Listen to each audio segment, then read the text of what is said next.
चलिए, good morning दोस्तों। आज का आपका जो क्लास है, जो 11 बजे की क्लास चलती है, वो लाइट इशू के कारण, लाइन के कारण आज का क्लास आप लोग को रिकॉर्डेड क्लास मिल रहा है। कल से ये क्लास आपको 10 बजे लाइव मिलेगा।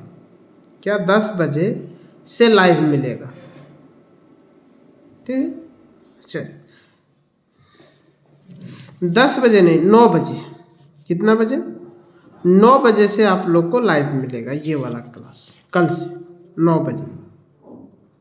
ठीक, चलिए आज की क्लास प्रारंभ करते हैं। क्लास प्रारंभ करने से पहले आप सभी को बता देते हैं कि संख्या पद्धति जो चल रहा है, जो हम लोग शिक्षक नियुक्ति की जो नया बैच चालू किए हैं, उसमें जो संख्या पद्धति हम लोग पढ़ रहे थे, आज उसका 5वां क्लास है। हम लोग इसमें 10 प्रश्न को लिए हुए हैं। क्या 10 प्रश्न को लिए हुए हैं? इस प्रश्न को हम लोग हल करने का कोशिश करते हैं। आज का पहला सवाल ये रहा। पहला सवाल है कि वह छोटी से छोटी संख्या जिससे 2028 को गुना करने पर पूर्ण वर्ग संख्या प्राप्त हो। क्या हो? पूर्ण वर्ग। पूर्ण वर्ग का मतलब क्या है? परफेक्ट स्क्वायर प्राप्त हो। क्या प्राप्त हो? Perfect square. परफेक्ट स्क्वायर वही होता है जिसका अभाज्य गुणनखंड क्या होता है? जो अभाज्य गुणनखंड होता है, अभाज्य गुणनखंड का जोड़ा होता है। सभी अभाज्य गुणनखंड का क्या? जो सभी अभाज्य गुणनखंड है उसका जोड़ा होता है। फॉर एग्जाम्पल, अगर यदि हम लिख दें 2 × 2 तो ये परफेक्ट स्क्वायर है। अगर यदि लिखें 2 × 3 तो ये परफेक्ट स्क्वायर नहीं है, क्योंकि यहाँ 2 का जोड़ा नहीं है और 3 का भी जोड़ा नहीं। ठीक है, अगर यदि लिख दे 2 × 2 × 3 तो ये भी परफेक्ट स्क्वायर नहीं। इसको अगर यदि एक 3 और से गुना कर देंगे तो ये परफेक्ट स्क्वायर बन जाएगा। क्या बन जाएगा? परफेक्ट स्क्वायर बन जाएगा। चलिए, ये हो गया। इस तरह से बात करते तो हम लोग को क्या करना पड़ेगा? जब भी इस तरह का सवाल दे तो आप लोग क्या करें, उसको पहले प्राइम फैक्टराइजेशन अभाज्य गुणनखंड करके देख लें। क्या करके देख लें? अभाज्य गुणनखंड करके इसको देख लें। अभाज्य गुणनखंड कैसे करेंगे? 2028 का अभाज्य गुणनखंड करेंगे तो 2 से होगा, 2 × 10, 2 एकम 2 चौके। ठीक है, 2 से करेंगे तो 2 × 5 = 0, 7। ये हो गया 507 हो गया। अब ये 2 से नहीं जाएगा। क्या होगा? 2 से नहीं जाएगा, 3 से कट जाएगा। 3 एकम 3, 3 × 6 = 18, 3 × 9 = 27। ये हो गया। अब ये संख्या जो है वो किससे कटेगा? 13 से कटेगा। 13 × 13 92। इसका मतलब 2028 को अगर यदि हम लोग प्राइम फैक्टराइजेशन में लिखेंगे, अभाज्य गुणनखंड में लिखेंगे तो 2 × 2 × 3 × 13 × 13 लिखेंगे। ये चीज़ लिखने वाले हैं। क्या लिखने वाले हैं? ये तो देखिए, इसमें क्या है, हमारे पास 13 का भी जोड़ा है, हमारे पास 2 का भी जोड़ा है, 3 का सिर्फ जोड़ा नहीं। तो इसका मतलब क्या हुआ? इस संख्या को अगर यदि हम 3 से इंटू कर देंगे, जो हमारे पास संख्या था 2023, 2028, इसको 3 से इंटू कर देंगे तो एक 3 यहाँ हमको और मिल जाएगा। और एक 3 यहाँ और मिलने का मतलब ये हो गया कि ये वाला संख्या जो आएगा वो संख्या एक पूर्ण वर्ग बन जाएगा। क्या बन जाएगा? पूर्ण वर्ग बन जाएगा। तो इस सवाल का आंसर क्या हो जाएगा? इस सवाल का आंसर हो जाएगा ऑप्शन नंबर 2 आंसर हो जाएगा 3। चलिए, आशा करते हैं आप लोग यहाँ तक समझ गए होंगे। अगर ये नहीं समझे, कोई परेशानी होगा तो कमेंट बॉक्स में आप लोग इसके रिलेटेड कमेंट कर सकते हैं। चलिए, अगले सवाल की ओर बढ़ते हैं हम लोग। सवाल नंबर 2। सवाल नंबर 2 में कहता है, वह न्यूनतम संख्या जिससे 1800 को गुना करने पर एक पूर्ण घन संख्या बन जाए। क्या बन जाए? घन संख्या।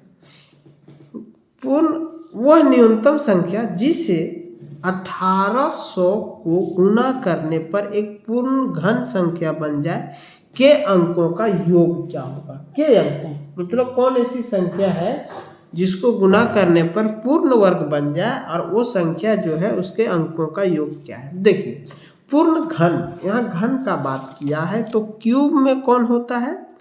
क्यूब होता है जिसका 3 जोड़ा हो। क्या है? 3 जोड़ा, मतलब 3 गो मिले, 3 में से एक लिया जाता है।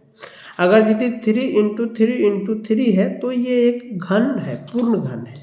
3 गो है तो 2 इंटू 2 इंटू 2 है तो ये घन है, अदरवाइज ये घन नहीं होगा। तो इसी तरह से 1800 को अगर यदि हम लोग प्राइम फैक्टराइजेशन करेंगे तो 1800 का प्राइम फैक्टराइजेशन अभाज्य घनफल 2 से जाएगा 900 बार में, ठीक है। फिर 2 से जाएगा 450 बार में, फिर 2 से जाएगा 225 बार में। अब 2 से नहीं जाने वाले, 3 से जाएगा।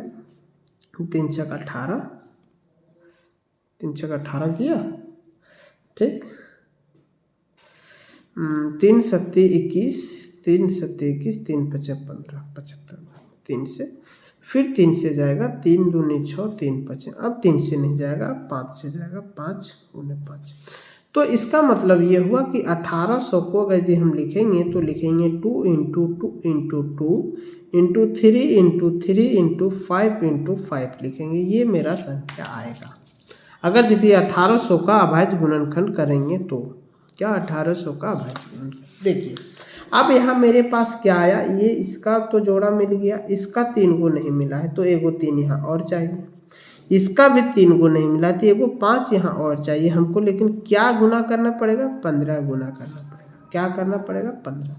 तो इसके अंकों का योग कितना है? इसके अंकों का योग है 6। क्या है? अंकों का योग कितना है? इसके अंकों का योग है 6। 5 और 1 जोड़ेंगे तो क्या होगा? 6। आशा करते हैं आप लोग यहाँ तक भी समझ गए होंगे। चलिए अगले सवाल की ओर बढ़ते हैं। सवाल नंबर 2, सवाल नंबर 3। सवाल नंबर 3 कहता है कि दो संख्याओं का योग जो है सो 22 है। एक संख्या का 5 गुना दूसरी संख्या के 6 गुने के बराबर है, उसमें से बड़ी संख्या निम्न में से है। देखिए इस क्वेश्चन को अगर यदि हम बाय ऑप्शन करते हैं तो बहुत आसान हो जाता है। देखते हैं करके कैसे करेंगे by option. So by option करने का मतलब ये हुआ कि देखिए दो संख्याओं का योग क्या है? 22 है, उसमें से बड़ी संख्या निम्न है। देखिए 10 अगर यदि होगा तो एक दूसरा 12 होगा, तो ये तो बड़ी संख्या हुआ नहीं, तो ये तो ऑप्शन नहीं हो सकता है। ये वाला 12 लेंगे तो एक 10 होगा, ये कर रहा है। अब एक और कंडीशन को कहता है एक संख्या का 5 गुना, इसका 5 गुना कितना होगा? 60। दूसरी संख्या का 6 गुना, इसकी 6 गुना कितना होगा? 60। ये सेटिस्फाई कर गया। क्या हो गया? ये सेटिस्फाई कर गया। तो 12 और 10 होगा तो बड़ी संख्या 12 होगा। ये तो बना दिए ऑप्शन से। अगर ये क्वेश्चन से बनाएंगे तो कैसे बनाएंगे? कहता है दो संख्याओं का योग जो है सो 22 है। मान लेते हैं बड़ा संख्या जो है वो x है, तो छोटा संख्या क्या होगा? 22 माइनस x होगा।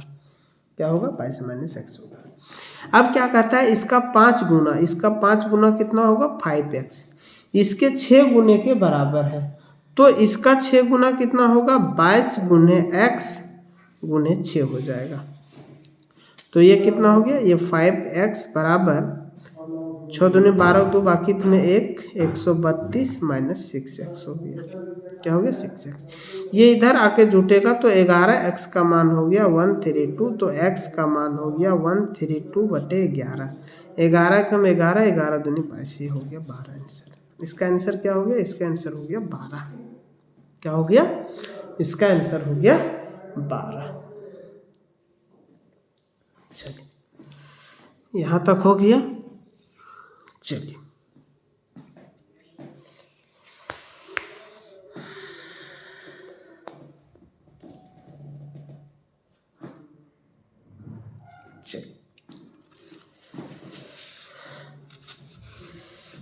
आशा करते हैं आप लोग यहाँ तक समझ गए होंगे। चलिए अगले सवाल की ओर बढ़ते हैं। सवाल नंबर 4 क्या है? सवाल नंबर 4। सवाल नंबर 4 कहता है कि एक संख्या किसी अन्य संख्या से 155 अधिक है।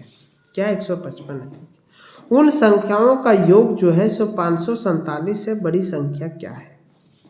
क्या है? बड़ी संख्या क्या है? देखिए आप बाय ऑप्शन भी कर सकते हैं और क्वेश्चन से भी कर सकते। क्या कहता है? एक संख्या n से 155 अधिक है, यानी कि एगो अगर यदि x है तो एगो है x प्लस 155, यही तो पूछा है। तो ये बड़ी संख्या हो गया और ये हो गया छोटी संख्या। चलिए अब क्या है? अब कहता है उन संख्याओं का जो योग है, दोनों का जो योग है वो है 547। कितना है? 547 है। अब जोड़िए तो ये क्या हो जाएगा, ये हो जाएगा 2x, 2x का मान 547 माइनस का 155 हो गया। 7 में 5 जाएगा 2, 14 में 5 जाएगा 9, ठीक है। 7 में 5 गया 2, 14 में 5 गया 9, 4 में 1 गया 3, तो हो गया 2x। 2x बराबर अगर ये 392 आ गया तो ये 392 नहीं मारना है। x का मान क्या होगा? x का मान हो जाएगा 392/2, कटेगा 2 1 कम 2, 2 9 18, 2 6 12, 196 होगा।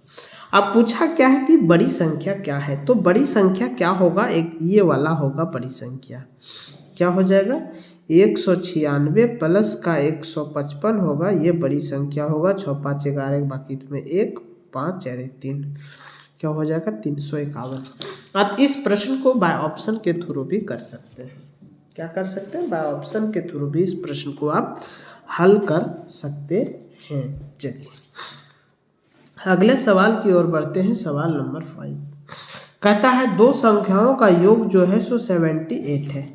पहली संख्या के 5 गुना तथा दूसरी संख्या के 3 गुने का योग जो है सो 318 है। दूसरी संख्या ज्ञात कीजिए। इसको आप क्वेश्चन के थ्रू या फिर ऑप्शन के थ्रू बना सकते हैं। देखिए दो संख्याओं का योग 78 है। मान लें एक संख्या x है तो एक दूसरा कितना होगा? 78 माइनस x होगा। अब क्या कहता है कि पहला का जो 5 गुना है वो दूसरी संख्या का 3 गुने का जो योग है वो 318 है।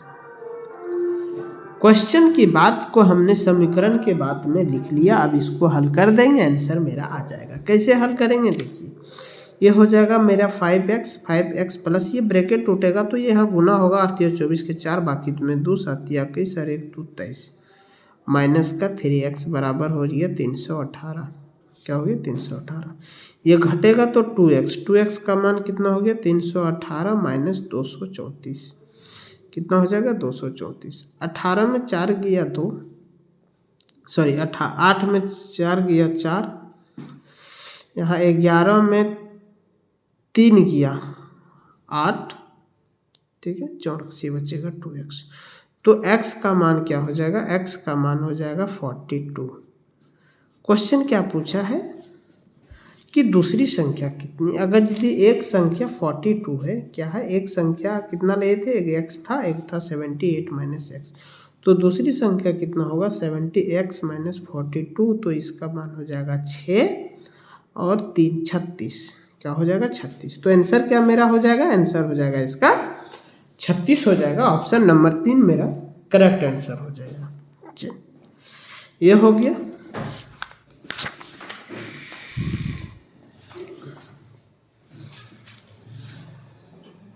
अगले सवाल नंबर 6। सवाल नंबर 6 में है कि दो संख्या इस प्रकार है कि पहली के 3 गुनी और दूसरी की 2 गुनी का जो योग है वो 34 है।